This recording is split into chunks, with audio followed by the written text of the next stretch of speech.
Over the past year, I've been trying to improve my building in Minecraft and documenting it on this channel through single player worlds, SMPs, that's right, just those two things.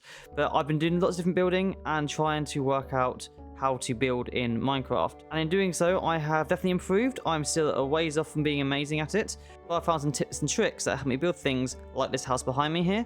And today I'm going to take you through the process of how I go from a simple box house to a little rustic house like this to show the tips and tricks that I've picked up over this past year. So if you're looking for some nice ways to improve your builds in Minecraft, then you're in the right place. So let's get to it.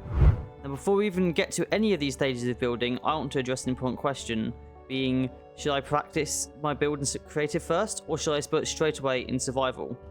Now personally, I don't like to build in creative and then copy the build into survival. I find that a bit boring and I like to be doing it in the world. But that does come with some drawbacks. It's okay, but if you're in a world with limited resources or you just don't have them on hand, it can be very hard to experiment and can limit your creativity. So what I've tried to start doing is actually combine both survival and creative building styles. I'll try little sections of what I want to build in a test world. Like here, I tried out different road sections for CUSMP as I wanted to see what they would look like. And from here, I was able to decide I wanted to go with this design for my building. So I took this onto the server and built based on this with these blocks, knowing what I needed and knowing it would look pretty decent, leaving these designs to be used in the future.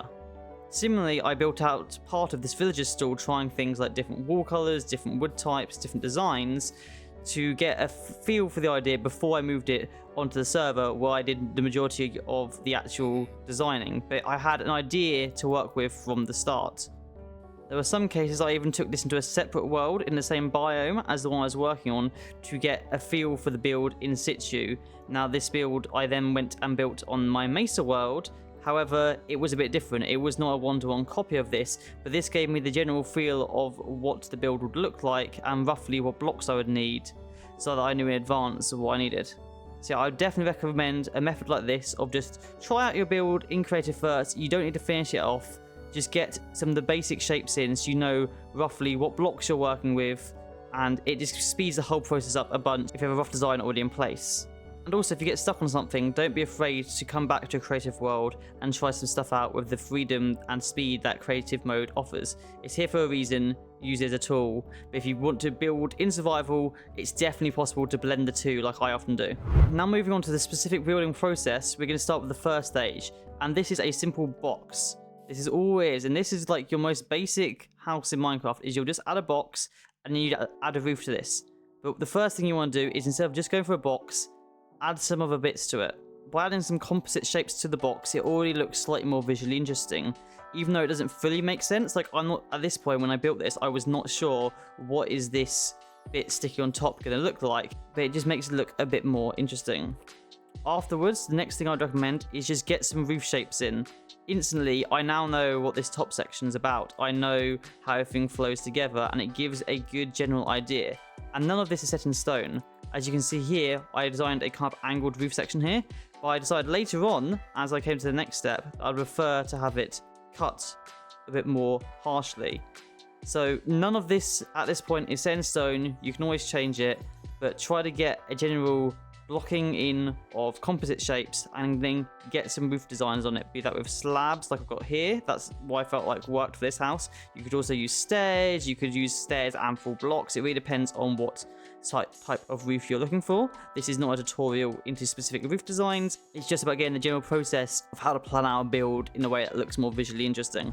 Once you have a more visually interesting shape than just a box, you want to move on to sectioning. Now this is the point where you actually want to think about what blocks you want to use. You may already have some ideas. I knew I wanted this to be an oak building, so that was my starting point. But at this point, you start to work on it more. You want to divide areas up by different details. So I added some dark oak shelves here to separate some regular oak from pale oak. I added in a different color roof, so it's not the same as your walls, again adding some detail and contrast. I added this part as tough, so it would then again stand out from the wood. And you notice at the same time, I'm trying to add depth in at this stage. I'm trying to frame different faces of these walls so the whole build isn't just flat. I add in these logs or these pillars, and it just kind of builds up the base a bit. This isn't the only way you can do this. There are many ways to add depth and sections to your base. But this is a method I find is really nice and easy, and this is really beginner friendly. You just add some logs, add some pillars, and it just enhances your build so much more. And you could do other things. You could add more details here, like so. You could add a section with logs coming across. Although for this build, I decided to go with some shelves instead. And this really just like starts to block out where do you want things to go. And it gives a better feel of the building. Like already this feels so much better than just this, which in itself feels so much better from these. Each step we're just adding detail and it just starts to appear much better. Now this is where creative mode building really does come in handy. I would never build this first and then build this in a survival world. I'd want to know what blocks I'm placing, otherwise I'm kind of rebuilding the entire structure. But having a rough shape in mind from say creative mode and then getting to at least this stage in creative before taking it onto survival to mess around with it is a really good way of just knowing where you're starting, what your resources are before you have to go and collect them all, which could be a real pain if you then don't end up using them. Once you've got your sectioning down and you've got your different colors of blocks, you've got your different types and your different shapes, you want to move on to texturing. This is where you'll vary up these large flat walls with different textures of a similar type. When working with wood, stripped oak logs is always a great thing to add to planks. It adds that slight texture variation without looking too bad. And you'll notice at this point it looks a bit messy. Like there's so much variation in still very large walls. Can look a bit odd, but overall it still looks better than this here. Even though it can take some getting used to, especially from a distance, this looks much more interesting than this. And again, you got the same thing here. I'm using moss as well as the tuff. This instantly adds a bit more visual interest to your base, as it's not just a solid color and a solid texture. It adds some variation, and at the same time you can add things like buttons which are scattered across this entire build, on the pillars, on the paler oak, even on the tuff we have some stone buttons, and these just add a little bit more extra detail and depth. You can change where you place them depending on what you want. I originally was going to place some on the roof here, obviously in spruce, but I found they changed the silhouette of the roof too much, so I tried to avoid that. As well as buttons, you can also take stuff like stairs and put those in place in certain areas if you have the right materials that allow you to do that. And this will just add a bit of extra depth and variation to the walls. They don't feel as flat, they feel like a bit worn. Obviously it depends what kind of building you're going for. If it's like a future modern building, you probably don't want much texturing, but for this style, that kind of texturing definitely just adds something to the building and makes it feel a bit more alive and have some more personality than this rigid flat surface. And one key thing to be aware of here is you don't just want to use blocks for what they're quote-unquote meant to be used for. For instance, I'm building a stone wall here, don't just use stone. In fact, a lot of this is pale moss, which makes no sense in a stone building at all, but it doesn't matter because it actually looks really good. And that's what we got to start thinking about. Blocks are not materials, blocks are textures and colors. When it comes to building, the only time you're going to notice what type of a material it is when you're mining it, which you don't really want to be doing for your actual build once it's done, and when it's the floor. And even when it's the floor, unless it's like making some really annoying noise, like it's a pressure plate, it's not really going to matter if it sounds slightly off. Unless it's a big deal to you, you can just have the floor make more sense. But overall, try to, especially with the walls and ceiling where no one's going to stand on it, no one's going to hear the sound of you walking on this specific material, it's all about the appearance. So if a block works appearance-wise and color-wise, don't worry that it's not stone or it's not wood. If it works, it works. You also may be asking me, well, why is there no gradient? Often builders will talk about you want to add a gradient to your builds to draw the eyes upwards, and yes, that is a great thing to do and can make builds look much better. But often for smaller builds like this, it's not necessarily needed. Like, sure, it could work, me having a gradient going up here, but I've kind of already created a semi-gradient here already just by having a lighter color on top with the sectioning, and I don't necessarily need to transition it from like grey color to a white color. I can just do this and it still has a similar effect, and because it's a small building, it's not as necessary as say a large tower where yes, you probably want a gradient to make it look good. But before we move on to the next step, did you know that 202% of people who watch these videos are not subscribed?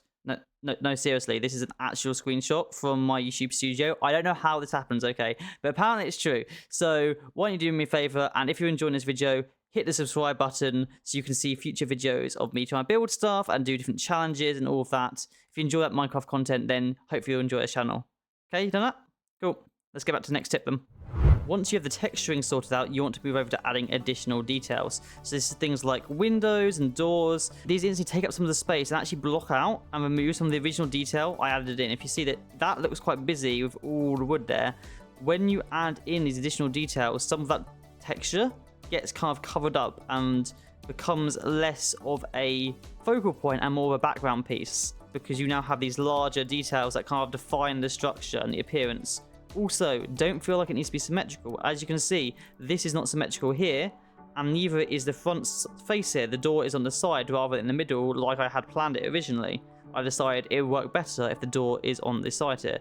So to add details, you can add windows. I often like to use fences for this kind of rustic style of window. The big thing here is just adding in details, whatever you feel works. This could be windows, it could be chimneys, which actually we get onto in a minute as well. But it's really just kind of adding details where you see fit to kind of break up large walls, add more intrigue, and just build up the faces a bit more so they're not just all flat faces, especially in these larger ones. When they're smaller, you can probably get away with it. I could have added something here maybe.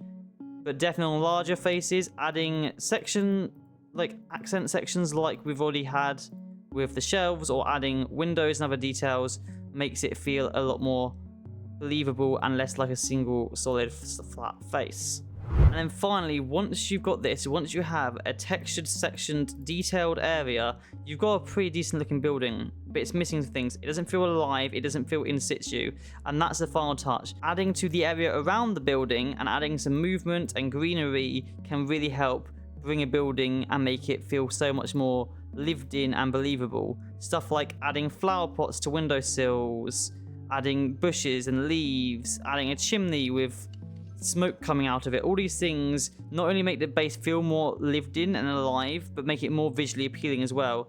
Additionally, adding stuff like a path, adding grass around it, a tree, all this stuff just kind of makes it feel more placed in the world, even in a super flat world like this, and it just feels so much more alive. I definitely really like using leaves to add details just piled up around areas of a building. If it's somewhat overgrown, they could be leaning off the building. But this you do get with leaves is they are biome dependent, and sometimes they won't look the same in other biomes, which if you're having that issue, I would recommend using azalea leaves, pale oak leaves, and mangrove roots.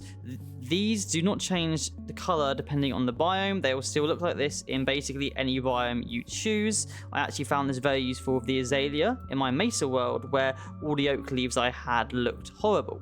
But these looked nice and vibrant, so I could use those inside my greenhouse. If you use these, you can easily create somewhat alive areas or like decaying bushes. No matter what you want, those will work in any environment, in any biome, and you can add life to your world. Even if it's dead life, it still adds to your build and makes it feel more alive. Similarly, the whole idea of movement with your chimneys can really help out.